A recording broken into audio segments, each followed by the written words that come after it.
And welcome to North of 48. It's October 6th, 2023. It's Friday. And I got all my buds with me in the audience. So they will at the end, we're gonna talk about some more movies. Probably Halloween 3. That's the way they roll. I don't want to see that movie ever again. I really don't. However, Charity and Cameron, they have finished up, my friends. They have hit the end of the trail on the Trans-Canada at the east end of the country, and they're on their way to Prince Rupert. Hi, fam. What you got to say to them? We are done! We did it. We're at the end of the Trans-Canada Highway. We done our last 10 kilometers this morning. And at the end of the Trans-Canada Highway, guess what there is? What is there? There's a building right there, and it's Cameron, called Cameron. And it's got the letter, or the number 10. The day he was born is on the 10th. Yeah. And what else is there at the end of the Trans-Canada? There is a landfill. So we'll put tobacco down, and that's insane. It's all insane. But we're done. And there's just a few things, like I wanted to go to a couple of the Beothic sites and just put some tobacco down for them. If you guys aren't aware, the Beothic were the first Indigenous people of Newfoundland, and they are thought to be extinct. But there's also the rumor that their lineage still exists. So regardless, if we're walking for MMIP, this is definitely falls in there. Yeah. So that's what I'm thinking. Anyways, love you all. Thank you all for your support. And yeah, I can't believe we're See here. you in Prince Rupert. Gretchen, do you have anything to add? Gretchen walked the last 5K too. Yeah. And if you're not aware of MMIP, it's they walked across Canada for missing, murdered, and Indigenous people of all types, which is a problem in Canada, and it's a problem in the US of A. They're now going to Prince Rupert to walk the Highway of Tears from Prince Rupert to Prince George, where hundreds of people have gone missing. Quite proud of them, and thank you so much, Charity. We'll have them on the show next week to talk about more of it. The white buffalo is a symbol in Native culture, and they have a release of the white buffalo when they find one. And when a buffalo calf is born, it's a sign that their prayers are being heard and promises of the prophecy are being fulfilled. To American Indians, a white buffalo calf is the most sacred living thing on earth. The calf is a sign to begin life's sacred loop. So at Okama, a collective of 100 nations, and it serves the Turtle Island, North America area. That's a collective experience. Charity and Cameron were privileged to actually see the white buffalo calf be free. And I have some video on that.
congratulations to Charity and Cameron.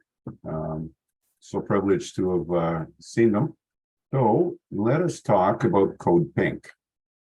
Code Pink. 11 activists were arrested in Senator Bernie Sanders' office demanding diplomacy instead of funding more war in Ukraine. Crystal Zevon, a Vermont Code Pink member, shared her disappointment in Senator Sanders as she was arrested at his office today at a sit-in. Vermonters want peace. Do you have any comment? I'm from Vermont. I voted for Bernie every time from Congress on. I worked for him and his campaign. I believed in him, and he has crushed all my hopes for some kind of sanity within this building. He recently tweeted out that he wants to see more funding go to Ukraine a couple of days ago. Can I get your reaction to that? I'm horrified. I'm horrified. I watched the carnage going on over there, and how can anyone say this is good? Cluster bombs. We're on the brink of nuclear war. She may be right, but I tend to disagree with hers. This is from the Daily Cost. Marcos Cost has written it. These are his words. It's telling that Code Pink and this woman would rather protest Bernie's office than target the people actually responsible for the carnage in Russia. Why aren't they protesting outside the Russian embassy? If anything calls for splattering red paint on the sidewalks of a diplomatic mission, it's this ongoing genocide. It's quite fitting that Marjorie Taylor Greene she's quite happy with Code Pink and has this to say about them.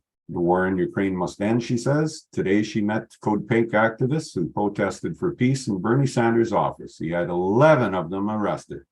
Peace and free speech shouldn't be a partisan issue. She says, we don't agree on most things, but we do agree Congress should stop fueling the war in Ukraine. Code Pink member Benjamin, let me tell you a little bit about Code Pink. So they had a participation in a conference in Iran, that included a panel titled Mossad's role in the 9/11 coup. And it hosted figures like Randy Short, who claims Boko Haram was created and funded by the CIA. Wayne Madsen, who has declared that 9/11 attacks were carried out by Mossad, together with CIA and Saudi intelligence. The event also hosted German neo-Nazi Manuel Oschenreiter and Kevin Barrett. And in 2018, one of the keynote speakers at New Horizon was one Alexander Dugin, who's an ultra-right-wing Russian nationalist, and he's advocated for Ukraine's genocidal elimination, and whose daughter was assassinated in a car bomb in Moscow. In 2019, Code Pink spent several months in Iran. The results were truly cringe, as reported by the Jerusalem Post. Despite being an anti-war group, several members appeared to praise the military in Iran. Activists were quoted in Foreign News as saying that the US military is aware of the strength of the Iranian army and that Iran was a country of 80 million. The anti-war activists emphasized Iran's right to missile defense, adding that since the US has military bases around Iran, it is Iran's right to upgrade its defense capability. Another activist said the US government is not allowed to criticize the Zionists in response to a question about the support of the US government for the Zionist regime meeting Israel. Her group appeared in awe of their experience. It was quite amazing to have a chance to speak for an hour and a half to the foreign minister of Iran, Benjamin told Democracy Now! She claimed they had incredible meetings, including with women and minorities. Tankies are going to tank. My view on Ukraine, I think it's widely known that if you give Russia Ukraine, put it this way, I think they should get their weapons and get the Russians out of there. And we have an upcoming talk with that with the Ukrainian and a Russian in a couple of weeks, and we'll put that theory to the test. A little over a month ago, Canada and India were still negotiating a deal that would increase trade and expand investment between the two countries. These talks have halted. Canada has implicated the Indian government in a murder on Canadian soil, and India has ordered Canada to remove most of its diplomats from the country. This, my friends, is the guy who was murdered in Canada. Hardeep Singh Nijjar, and the killing of. And last month, Prime Minister Justin Trudeau said there was credible allegations of Indian involvement in the murder of activist Hardeep Singh Nijjar, who was gunned down outside a Sikh temple in Surrey, BC. For years, India alleged Nijjar, a Canadian citizen born in India, had links to terrorism. Nijjar was a prominent member of a political movement to create an independent Sikh homeland known as Khalistan, but denied having any links to terrorists. At the time of his murder, he was working with the group Sikhs for Justice to organize an unofficial referendum among the Sikh diaspora. The Indian government quickly denied any involvement in Nijjar's murder, and the two countries have traded diplomatic barbs since then, most recently culminating in India demanding Canada reduce its diplomatic presence there. Here's our friends, Prime Minister Justin Trudeau and Prime Minister Modi of India. I think he's a prime minister. He may be a president, but President Modi.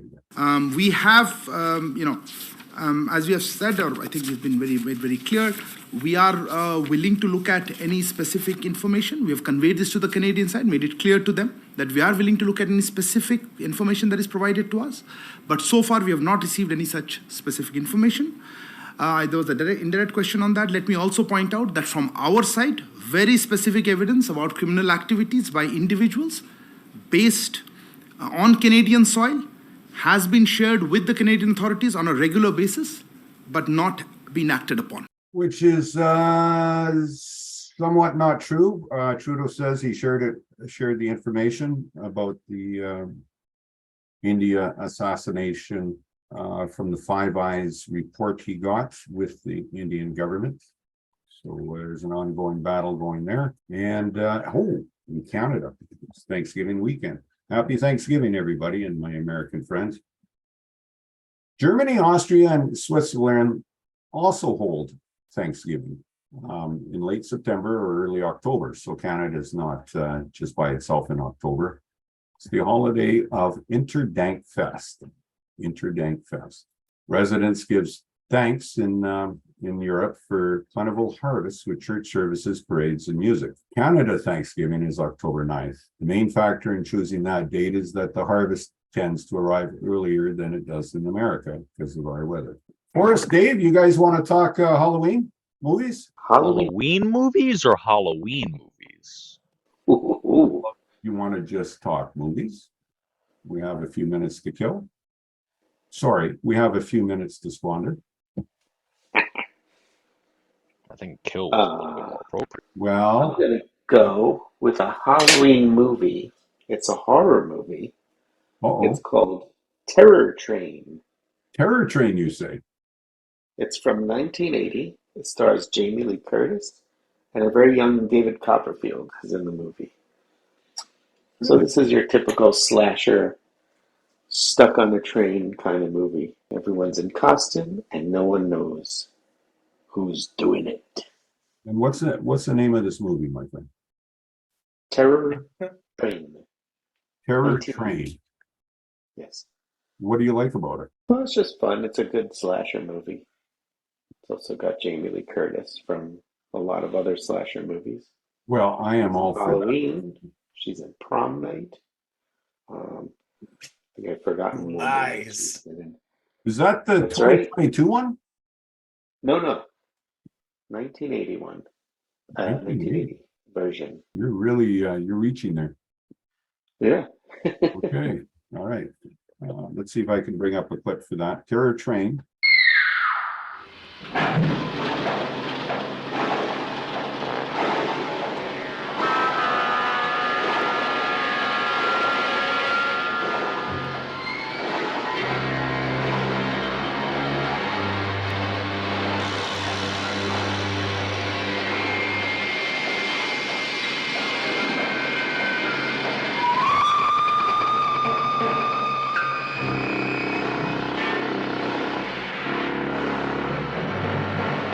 Terror Train.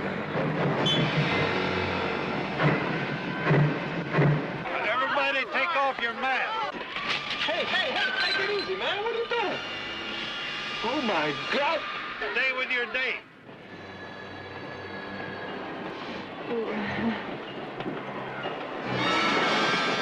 I don't want to get back on that track. Nobody does. Help! Please! Nice gag, dog. Help me! Help! You'll die. At this temperature, you'll die. You'll die. Come on, Mo! Come on! Mo!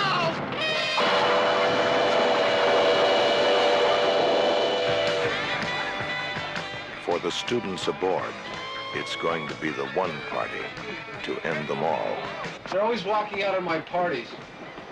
But this time, you can't.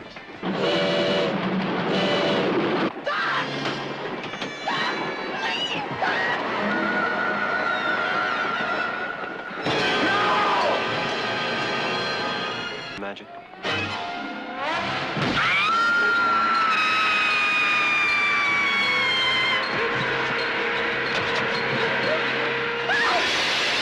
My last big college party. It's a joke. Goddamn practical joke. Train. I don't want to get back on that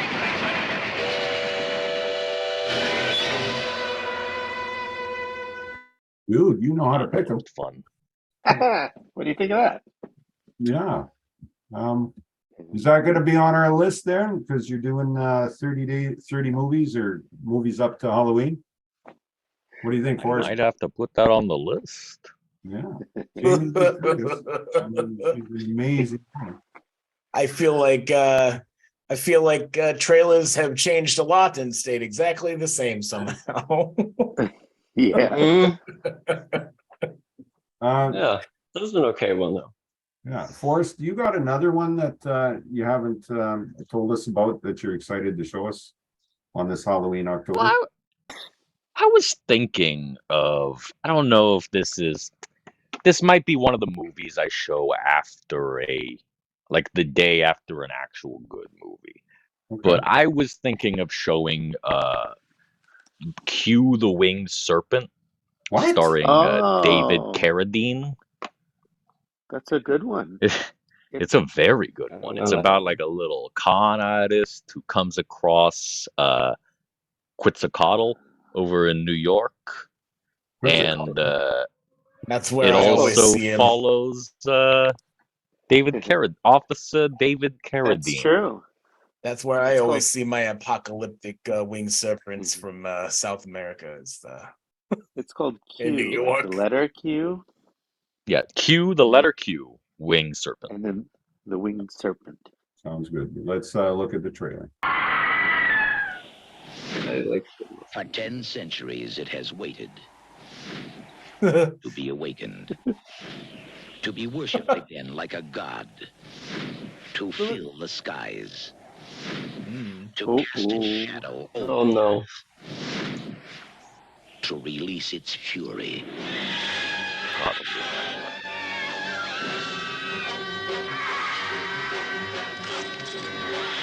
Today in New York, the winged serpent rises.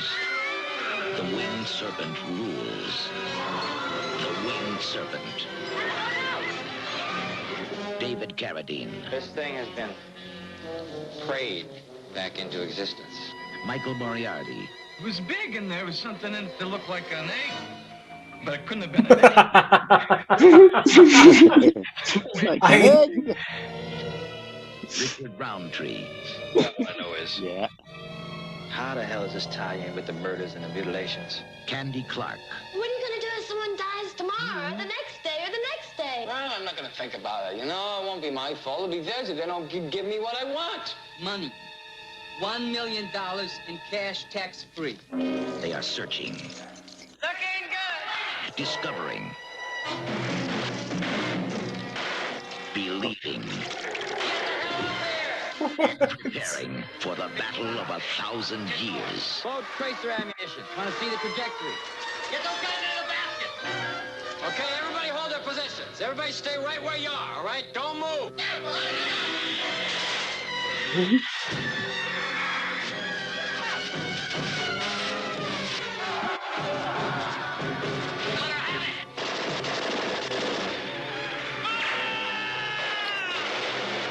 against the fantastic flying forces of a lost age. You like saying a prayer? Man against the winged serpent.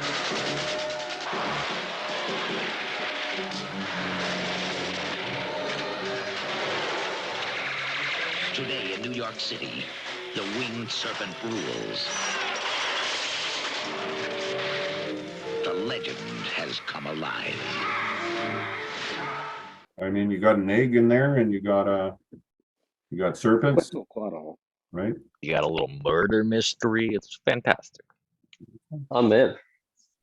Mhm. I like that. Is there any other movies you guys would like to talk about, or are we good? Well, since we're talking about old horror films with questionable overall work, I've got one. Jamie Lee Curtis can scream, buddy. Hey, no, it's not. Not questioning necessarily the quality of the actors. Okay. There's a movie from my childhood that is called Gargoyles that apparently is a TV movie from 1972. You would be right. Wow. 1972. Yeah. And I remember this being spooky and maybe on the verge of being kind of goofy. I only know it's the right one because the Turner Classic Movies page talks about it being related to demonology and a skeleton that gets found. Really? Well, Scott Glenn is in this one. Yeah. Yes. All right, let's take a look. The devil was once the most favored of the host of angels serving the Lord. But pride welled in his breast. He thought it unseemly for him to serve. The devil and his band of followers, who likewise suffered the sin of pride, were defeated in battle by the Lord and his host, and were banished to the outermost depths of hell, never to know the presence of the Lord or look on heaven again. Smarting with his wounds, but all the more swollen with pride, the devil cried out from the depths, "It is better to rule in hell than serve in heaven." The devil proclaimed what was lost in heaven would be gained on earth. He said, "My offspring, the gargoyles, will one day rule the Lord's works, earth and man." And so it came to pass that while man ruled on earth, the gargoyles waited, lurking, hidden from the light. Reborn every 600 years in man's reckoning of time, the gargoyles joined battle against man to gain dominion over the earth. In each coming, the gargoyles were nearly destroyed by men who flourished in greater numbers. Now it has been so many hundreds of years that it seems the ancient statues and paintings of gargoyles are just products of man's imagination.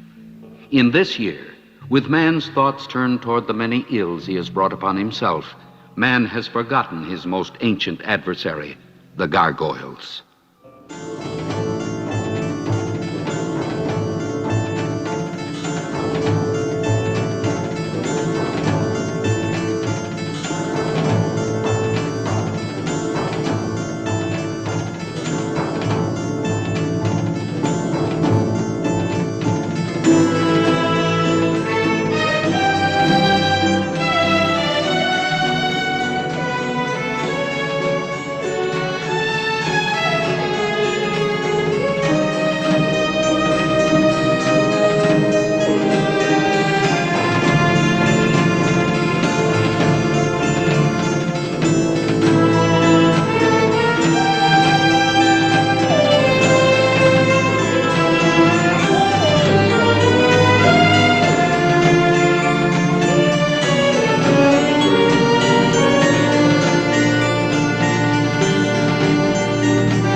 Oh man, that's some trailer.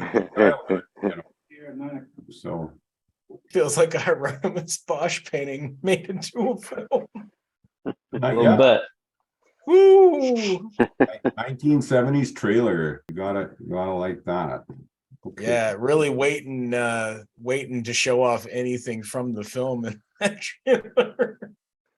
Yeah, it's kind of telling when most of the trailers they don't show the actual movie. So did we just see the film by seeing that trailer? Is that I was real young when I watched that, and I remember it being quite spooky, but maybe it was just a skeleton with giant skeletal wings that was freaking me out. Hey, when you were younger, did you read Goosebumps, or was that after you? I read Goosebumps. I read just about anything spooky I could get my hands on back then. I can't even remember what some of the other stuff was, but yeah, I read lots of Goosebumps books. Right. No, they were. My son did too, and they were quite good. So. Yeah, they were really great, and sometimes could cause existential terror as well. They could. The Jack, what's his name? Jack. He did the R.L. Stein movie, Goosebumps. Oh, Jack Black. Oh, Jack Black. Jack Black. I was thinking Jack White, but no, Jack Black. Great. I tried to watch that and I couldn't really. I think they kind of ruined it, but I could be wrong. Maybe kids liked it. My kids liked it. Anybody seen it? Or you think it's quite not. good? Okay. No. I know they're bringing the show back this month on the Disney streaming service. So. Wow. Yeah, it's supposed to be targeted more towards people that grew up on it, so it'll probably be a little bit more gory. I don't know.